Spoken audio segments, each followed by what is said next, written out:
Heebrealastele 6. peatükk. Meie kindel hingeankur on lootus. Mina usun, et Kristuse algõpetus on rajatud meeleparandusele surnud tegudest, usule Jumalasse, õpetusele ristimisest, käte pealepanekust, surnute ülestõusmisest ja ka igavesest hukkamõistust. Heebrealastele 6:7-8 kirjutatud on: maa, mis joob sagedasti, sellele langevat vihma ja kasvatab kasulikke taimi neile, kes seda ka harivad, saab õnnistuse Jumalalt. Aga maa, mis kannab kibuvitsu ja ohakaid, on kõlbmatu ja lähedal äraneedmisele, mille lõpp on ärapõletamine. Mina usun, et Jumal ei ole ülekohtune, nii et ta unustaks ära meie teod ja armastuse, mida me oleme osutanud tema nimele, kui me aitame pühasid.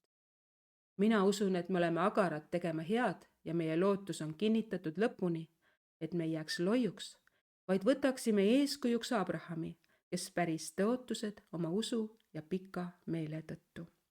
Mina usun, et meie kindel ja kinnitatud hingeankur on lootus, mis ulatub vahevaiba taha sisemusse, kuhu Jeesus, meie eeljooksja, on läinud sisse meie heaks, saades Melkitsedeki korra järgi igavesti ülempreestriks. Heebrealastele 7. peatükk. Jeesus tõi end ohvriks rahva pattude eest. Mina usun, et Melkitsedek on tõlkes minu õiguse kuningas, minu rahu kuningas, isatu, ematu, suguvõsatu, kellel ei ole päevade algust ega elu otsa, aga sarnaselt Jumala pojaga jääb preestriks jäädavalt. Mina usun, et alam saab õnnistuse ülemalt.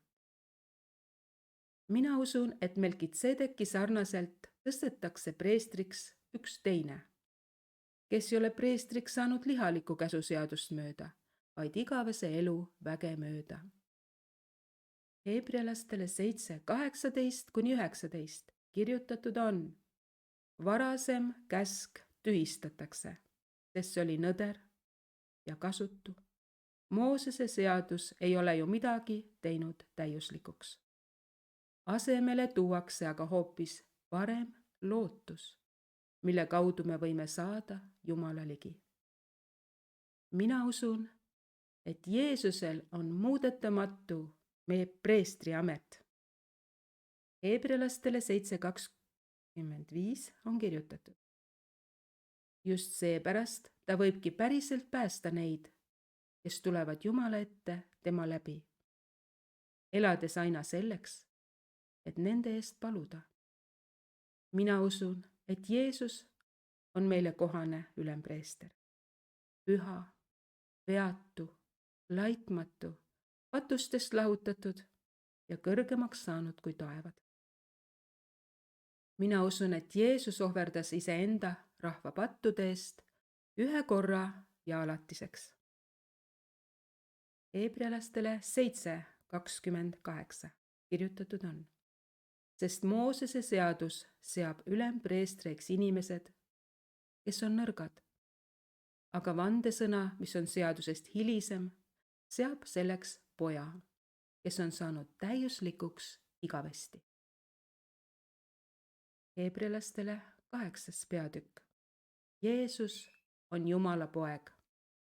Mina usun, et Jeesus, Jumala poeg, on selline ülempreester, kes on istunud ausuuruse trooni paremale poole taevas, kes talitab pühamus ja tõelises lepingutelgis, mida ei ole püstitanud inimene, vaid Issand. Heebrealastele 8:3 kirjutatud on: iga ülempreester seatakse ju ohverdama ande ja ohvreid. Seepärast on tingimata vaja, et temalgi oleks midagi ohverdada. Mina usun, et Jeesus on parema lepingu vahemees paremate tõotuste alusel. Kirjutatud on Heebrealastele 8:10. Sest see leping, mille ma teen Iisraeli kojaga pärast neid päevi, ütleb Issand, on niisugune. Ma annan oma seadused nende mõistusesse ja kirjutan need nende südamesse. Ma olen neile Jumalaks ja nemad saavad mulle rahvaks. Ja kunagi enam ei õpeta keegi oma kaaskodanikku ega keegi oma venda, öeldes: tunne Issandat, sest kõik tunnevad mind, nende pisikestest kuni suurteni, sest ma olen armuline nende ülekohtuste tegude vastu ja ei tuleta enam meelde nende patte. Heebrealastele 9. peatükk.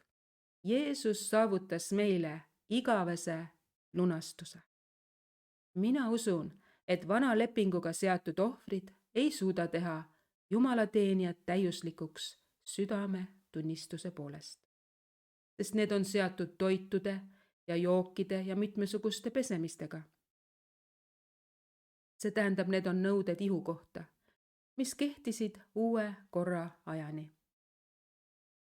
Heebrealastele 9:11-12 kirjutatud on: aga kui Kristus tuli tulevaste hüvede ülempreestrina suurema ja täiuslikuma telgiga, mis ei ole kätega tehtud, see tähendab, ei ole osa sellest loomisest, siis ta läks sisse mitte sikkude ja vasikate verega, vaid iseenda verega.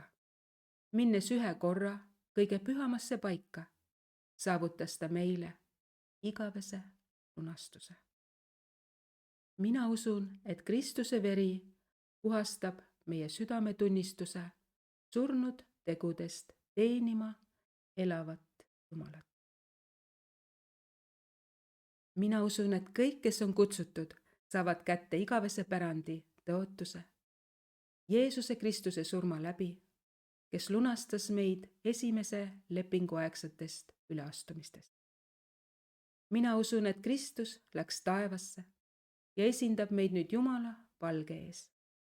Mina usun, et Jeesus Kristus on aegade lõpul üheks korraks ilmunud ennast ohvriks tuues, et saaks kõrvaldatud patt. Kirjutatud on Heebrealastele 9:27-28. Ja otse kui inimestele on seatud ükskord surra, pärast seda on aga kohus, nõnda ka Kristus, ükskord juba ohverdatud, et ära kanda paljude patud, ilmub teist korda mitte enam patu pärast, vaid päästma neid, kes teda ootavad.